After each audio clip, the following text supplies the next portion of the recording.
हर हर महादेव।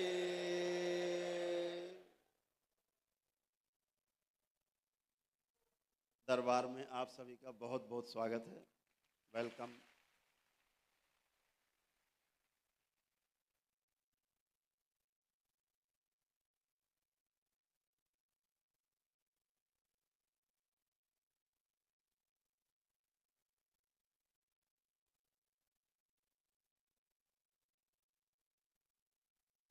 जगह छोटी पड़ रही है, जगह छोटी पड़ रही है।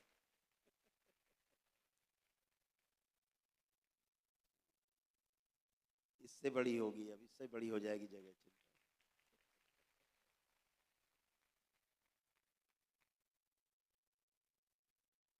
जब इस हॉल का निर्माण हो रहा था, इस दरबार का,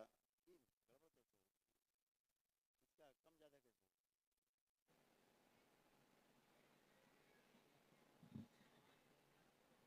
वो नहीं है माइक।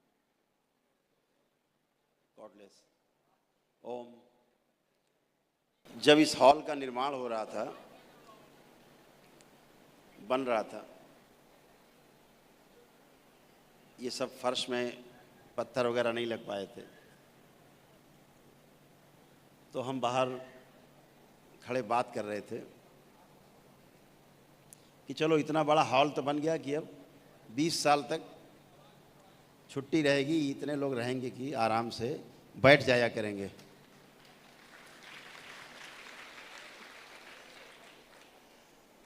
तभी बाबा की आवाज आई, बच्चा इतना बड़ा बनाओ जिसमें 50,000 आदमी एक साथ बैठ के ध्यान कर सके।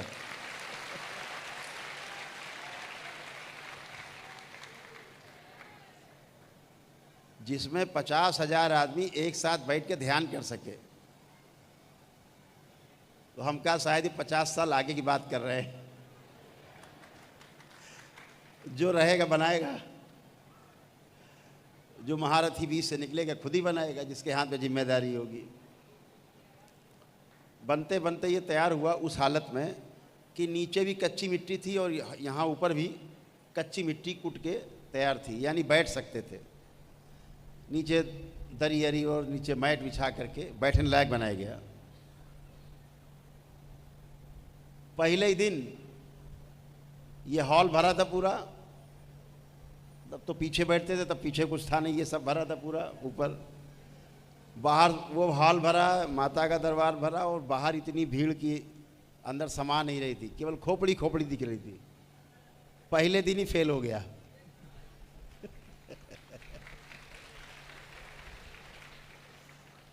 तो फिर ये हुआ कि चलो बाहर बनाया जाए कुछ।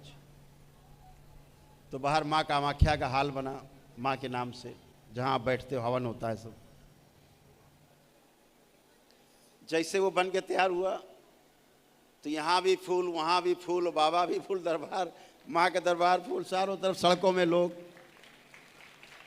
तो हमने हाथ जोड़ लिए बाबा से, हमने कहा कि आपने जो कहा था कि 50,000 आदमी एक साथ बैठे, अब उसके लिए हम जगह तलाश रहे हैं, वैसा ही बनाएंगे अब ये बस का नहीं। बनाने के पहले ही फुल हो जाता है, कम लगने लगता है, जगह कम लगती है। तो ध्यान साधना के लिए जगह चाहिए ही। तो आप सभी को बहुत बहुत बधाई, बहुत शुभकामनाएं।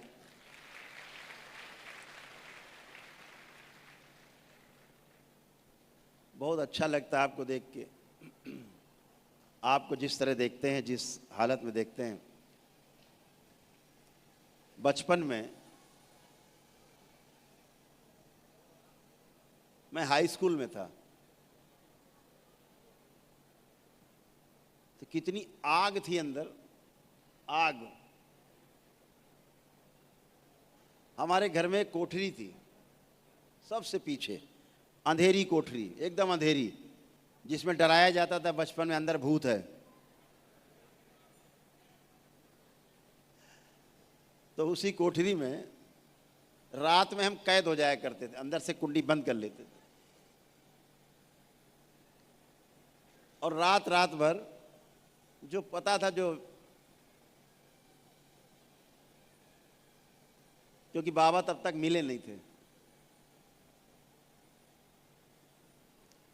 बाबा जी हमको मिले 17 वर्ष की उम्र में।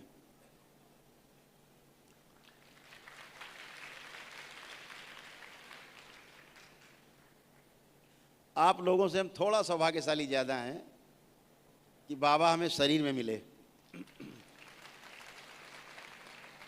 शरीर में तो आज भी हैं वो, लेकिन उस समय स्थूल शरीर जो उनको माँ से मिला था उसमें थे। बाबा का तो कुछ कह नहीं सकते, हो सकता आपके बीच में कहीं बैठे हों।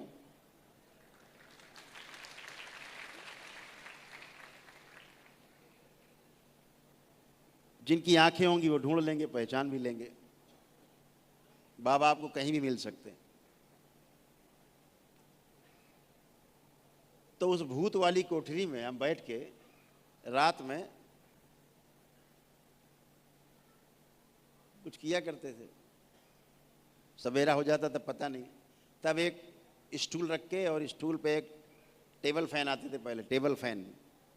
वो टेबल फैन रख के आगे उसका जो सेफ्टी जाल होता ना, जिससे कि कोई उंगली ना डाल दे बच्चा, वो नहीं था उसमें। तो वो चल रहा था, वो हवा देता था और हम अपना बैठ के कार्यक्रम करते रहते। एक लंगोटा पहन के, एक लंगोट। और जब घर से बाहर निकलते थे तो मेरे हाथ में गंगा जल होता था, आगे इतना छिड़कते थे, उतने पे चलते थे, उससे आगे नहीं। जितनी दूर गंगा जल के छींटे जाते थे उतने पे ही चलते थे हम, उससे ज़्यादा पे नहीं चलते थे, फिर लौट आते थे। ऐसा पागलपन था, मोहल्ले वाले कहते थे पागल हो गया। अच्छा हुआ कि हम बचपन में ही पागल हो गए।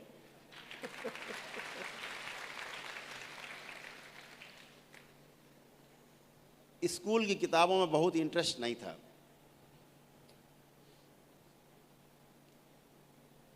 हाई स्कूल तक बहुत इंटरेस्ट रहा। गणित से बहुत प्रेम था। हमारे डीएनए में जो शरीर जहाँ से प्राप्त हुआ, गणित का बहुत महत्व था, गणित बहुत ज़बरदस्त थी। आज भी हमारी भतीजी है, छोटी है, आप वहाँ से बोलते रहिए 764 माइनस 18 प्लस 2014 गुणा किया 7 बराबर माइनस किया 617, पूरा कितना हुआ। आपके कितना हुआ पूछते बता देगी कितना हुआ। एबकस। हम बच्चों को वीडियो दिखा रहे थे उसका, कल ही दिखा रहे थे इन बच्चों को वीडियो उसका, कि उसकी टीचर पूछती जा रही है और वो हवा में हाथ करते ऐसे ऐसे करके और बता रही इतना हुआ, फाइनल इतना हुआ। तो डीएनए में गणित वाला कुछ है जुगाड़। तो गणित हमारा सबसे पसंदीदा विषय था। ऐसे जैसे बच्चे खेलते खिलौने से, ऐसे हम गणित से खेलते थे।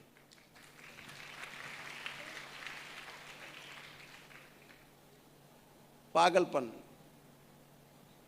हाई स्कूल में 2 महीने में गणित की किताब चट करके सारे फार्मूले सब दिमाग में रट के ख़त्म हो करके, फिर इंटर वालों की गणित की किताब हम पढ़ते थे। भैया हमारे इंटर में थे, तो उनकी गणित की किताब फिर उनको हल किया करते थे। तो खूब पागलपन था कि भूतों वाली कोठरी में ध्यान साधना करते रहते थे। तो आपको देख करके याद आती है कि बहुत जुनून था, बहुत जुनून था। किस लेवल का जुनून था हमें खुद ही नहीं पता, लेकिन जुनून बहुत ज़्यादा था। बस ये लगता था आज ही जो कुछ है आज ही हो जाए, मुक्ति मुक्ति जो कुछ होता हो, मोक्ष हो, सब आज ही हो जाए, काम खत्म हो।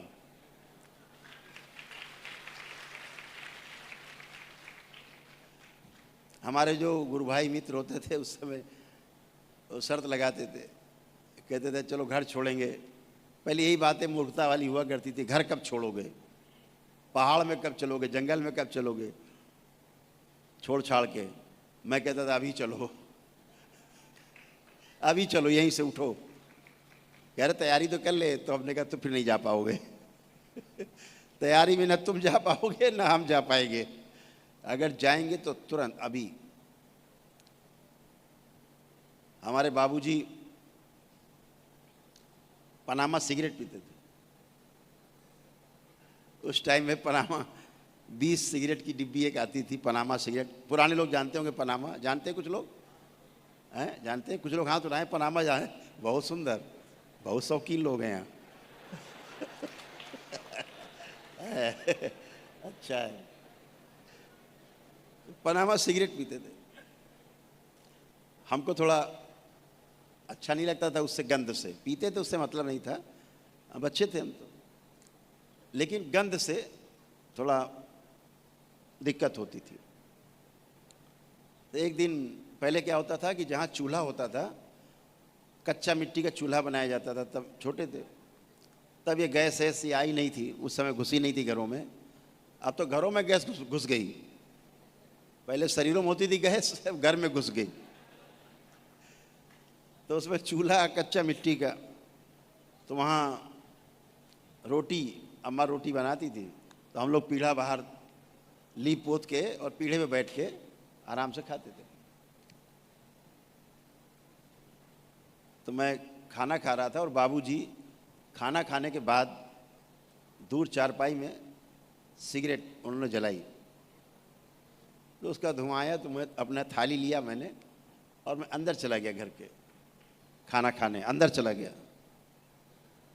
तो बाद में उन्होंने पूछा होगा, हमारी माताजी ने हमसे पूछा कि तुम उठ के अंदर क्यों खाना खाने आए। बाबूजी पूछ रहे थे, वे खाना तो बाहर खाते थे चूल्हे के पास।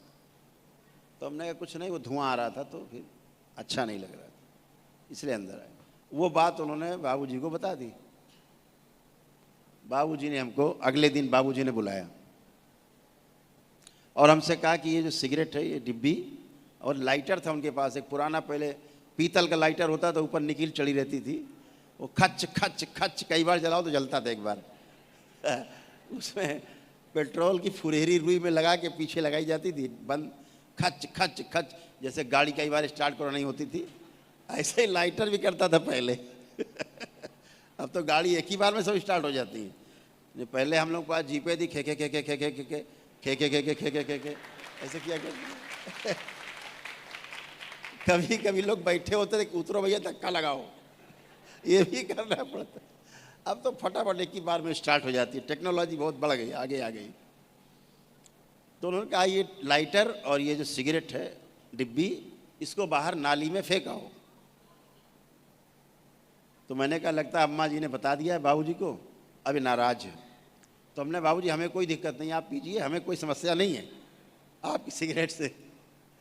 उनका नहीं नहीं, अब ये छूट गई, अब ये बेकार है हमारे लिए।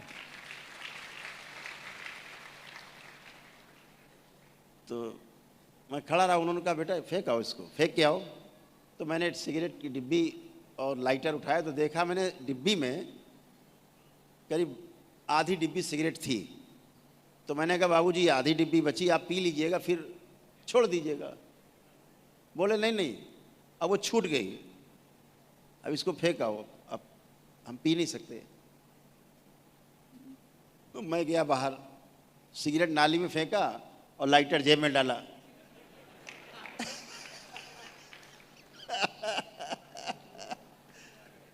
मैंने कहा हमारे खच खच करके जलाने के काम आएगा कुछ। आशय कहने का ये कि पहले जो बुजुर्ग थे, कितनी उनकी इच्छा शक्ति कितनी दृढ़ थी कि छूट गया, छोड़ा नहीं है, छूट गया। तो अगर मैं आज सोचता हूं, अगर बची हुई सिगरेट वो पी जाते डिब्बी में, तो सिगरेट कभी नहीं पीना छोड़ पाते।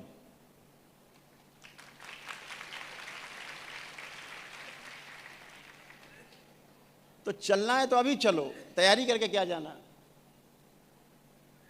नागराज जी जो हमारे आध्यात्मिक गुरु थे, तो जब उन्होंने घर छोड़ा अपना 1948 में, 1947 में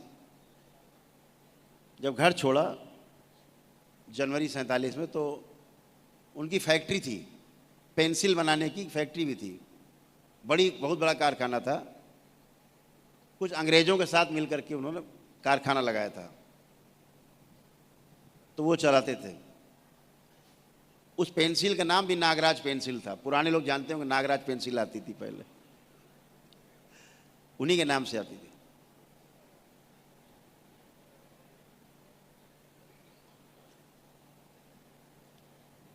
तो उन्होंने अपने पार्टनर को वो बेच दिया कि भाई तुम अब रखो, हम तो जा रहे हैं अब साधना करने। तो उनकी पत्नी ने कहा कि साधना करने जा रहे हो, कहाँ चलोगे? तो उन्होंने कहा कि नर्मदा जी के किनारे जाकर के, नर्मदा जी के किनारे जाकर के साधना करो। तो उनकी धर्म पत्नी ने पूछा, नर्मदा जी तो बहुत लंबी हैं। नर्मदा जी में कहाँ? तो उन्होंने कहा देखो हम बार बार पूछने नहीं जाएंगे उनसे। अब उन्होंने नर्मदा जी कहा है तो जहां से नर्मदा निकलती वहीं चलते हैं, बात ही खत्म, तय हो गया। उनके जो मामा थे सगे, वो उनके गुरु थे। उनके मामा बहुत नामी शंकराचार्यों में से नाम था उनका, श्री चंद्रशेखर भारती, बहुत बड़ा नाम था, गणितज्ञ थे बहुत बड़े। वो भी, वो उनके मामा थे सगे, शंकराचार्य थे। वो उनसे बहुत घबराते थे। उनके पास इतने सवालों का टोकरा था, वो कहते थे भाई ये सवाल सार्वजनिक मत पूछा करो, अकेले में जाके पूछा करो।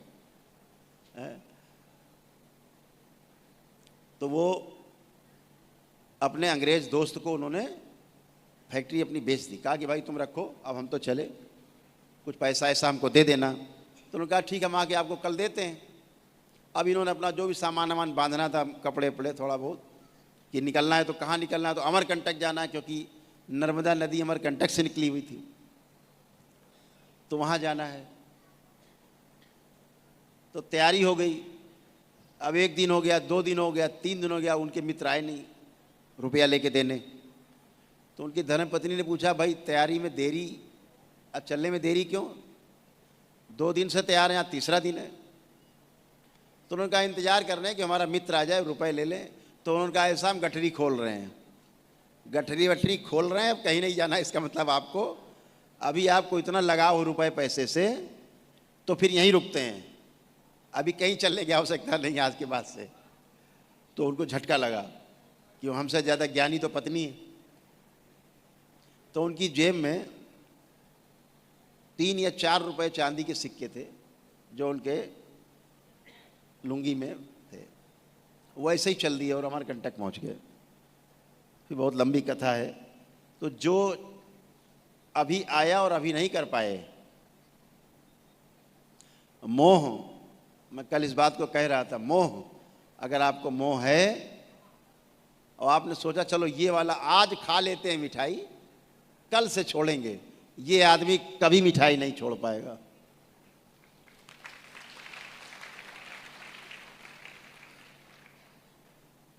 जो सामने परोसी हुई थाली में मिठाई छोड़ दे, वही मिठाई छोड़ सकता है, ये ध्यान रखो। सोचे आज थाली की मिठाई खा लेंगे, कल से छोड़ेंगे, ये आदमी जिंदगी में नहीं छोड़ सकता।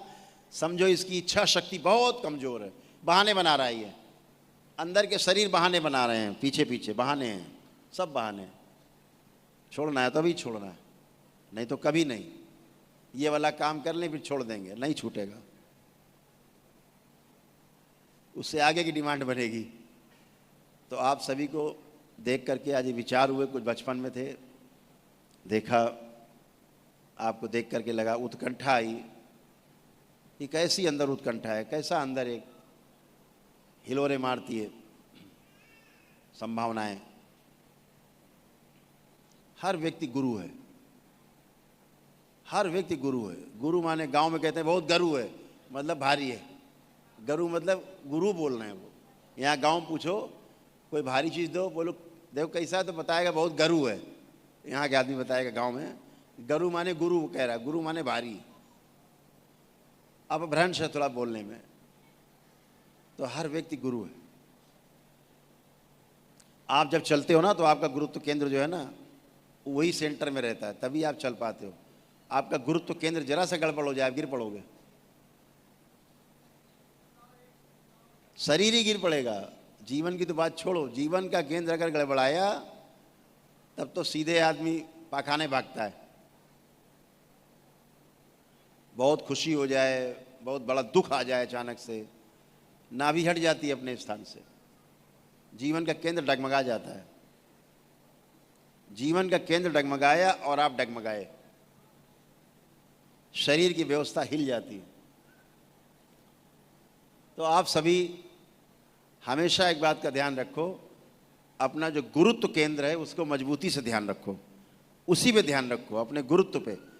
जो अपना गुरुत्व है, अपना गुरुत्व का भाव है, चाहे शरीर का गुरुत्वाकर्षण का केंद्र है, चाहे जीवन का गुरुत्व का भाव है, उसका हमेशा ध्यान रखो। अपने गुरु होने पे, अपने गुरु होने का हमेशा अभिमान रखो, तो कभी भी डगमगाओगे नहीं। आप सामने वाले का गुरुत्व का केंद्र देखेंगे, अगर सामने वाले का आप गुरु का केंद्र ढूंढेंगे जीवन का, तो आप डगमगा जाएंगे। इसलिए ध्यान अपने पर, हमेशा स्वयं पर ध्यान हो, सेल्फ, अपनी ओर ध्यान जाना चाहिए। साक्षी भाव, दृष्टा भाव।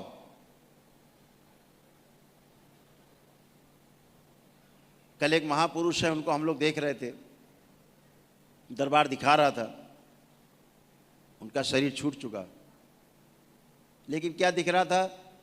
तो केवल आंखें। आंखें कैसी? केवल आंखें, कोई हलचल नहीं शरीर में। शरीर है लेकिन कोई हलचल नहीं, मन में कोई हलचल नहीं। दृष्टा भाव, ऐसे ऐसे देखना, ऐसे ऐसे ऐसे देखना, शरीर हिल भी नहीं रहा, क्योंकि वो उनके जीवन में था, ऐसा समाधि प्राप्त थे, इसलिए वो दृष्टा भाव में तब भी थे। शरीर छूटने के बाद दृष्टा ही भाव। तो जो दृष्टा भाव है तमाम कष्टों से आपको तोड़ देता है, तमाम बने बनाए झूठे रिश्ते नातों से तोड़ता है। फिर जब झूठे रिश्ते नाते टूटते हैं तब सही मायने में आप कर्तव्य निभा पाते हैं, ये ध्यान रखिएगा। जब तक ये झूठे रिश्ते नाते मोह और अहंकार से निर्मित रहते हैं, आपको लगता है मेरा ये रिश्ता, मेरा ये रिश्ता, मेरा ये रिश्ता, इससे ये रिश्ता, आप प्रिय हित और लाभ में डोलते रहते हैं। बाहरी बार अंदर की यात्रा नहीं हो पाती, बाहरी बार घूमते रहते हैं। यात्रा तो न्याय, धर्म और सत्य की है, दोनों ही आप में विद्यमान है, दोनों ही आप में है।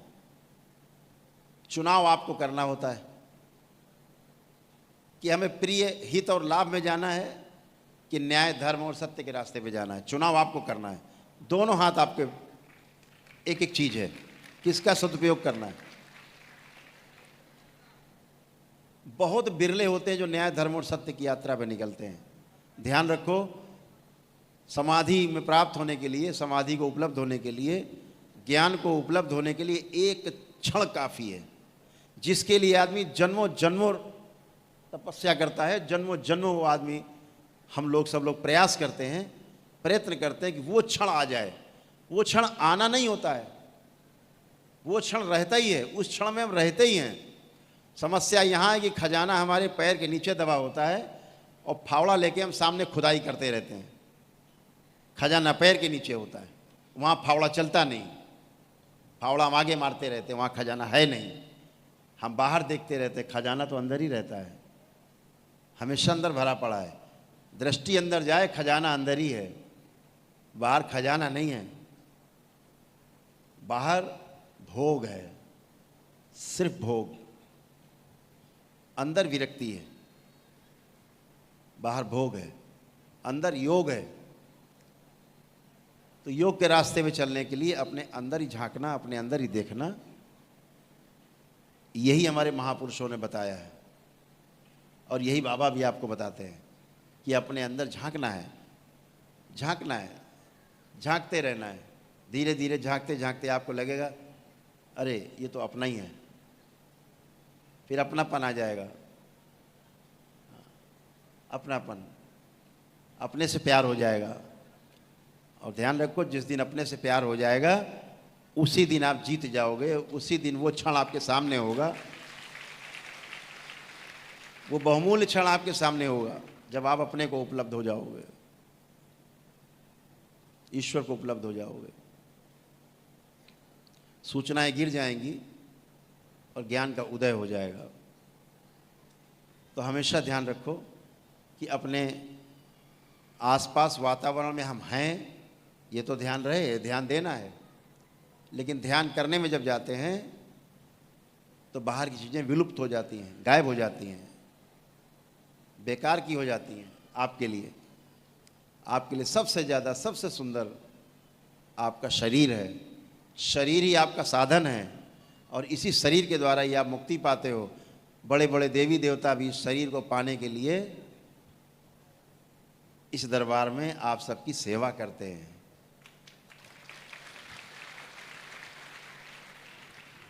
ये मनुष्य का शरीर प्राप्त करने के लिए देवता भी तरसते हैं।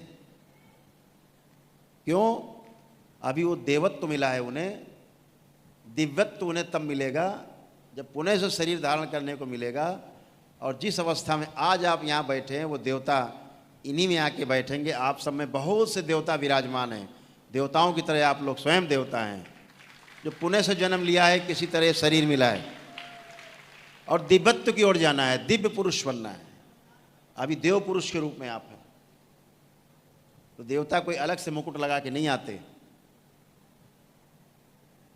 आप ही देवता हैं। देव भाव, देवता एक भाव है, दिव्यता एक भाव है, मनुष्यता एक भाव है, दैत्यता एक भाव है, दानवत्व एक भाव है। और जिस शरीर को धारण कर लेती है भाव, वैसे ही सामने दिखाई देता है। तो देवत्व से दिव्यता की ओर बढ़ना है। देवत्व तो आप प्राप्ति कर चुके हैं, आप यहाँ बैठे हैं, ये देवत्व की निशानी है, ये निशानी है देवताओं की। दैवीय गुणों से आप भरे हुए हैं, यही देवत्व है, यही देवता है। देवता कोई अलग से नहीं आएंगे कि उड़ते हुए आए ऊपर से कलश लेके। आप ही देवता है। दिव्यता की ओर बढ़ने का भाव लिए जो घूम रहा है, उसे ही देवता कहा गया है। तो आपके अंदर वही भाव है कि हमें दिव्यता प्राप्त करनी है, हमें पूर्णता प्राप्त करनी है। ऐसे मत सोचो कि अरे हम तो कुछ अभी जानते ही नहीं, हमें तो अभी कुछ अनुभव नहीं हुए। जब बच्चा पैदा होता है ना, उसे भी कोई अनुभव नहीं होता है। जब अब्दुल कलाम पैदा हुए होंगे तो कोई नहीं जानता कि ये राष्ट्रपति बनेगा कल। ठीक है ना? तो कोई नहीं जानता भविष्य में कि क्या होने वाला है, सिवाय गुरुओं के किसी को नहीं पता होता। लेकिन दरबार देखता है कि आप में दिव्यता प्राप्त करने की क्षमता, आप यहाँ बैठे लोगों में से बहुत से लोगों में क्षमता विद्यमान है।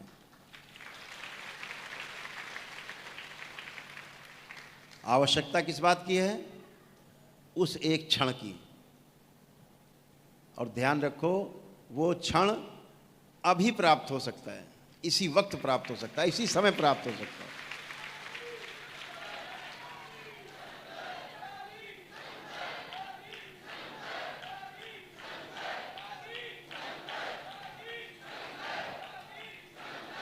बोलिए सद्गुरुदेव भगवान की।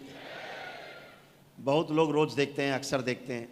दरबार का ऑफिशियल चैनल करौली सरकार ईश्वरीय चिकित्सा विज्ञान केंद्र चैनल को जरूर सब्सक्राइब करें। नमः शिवाय।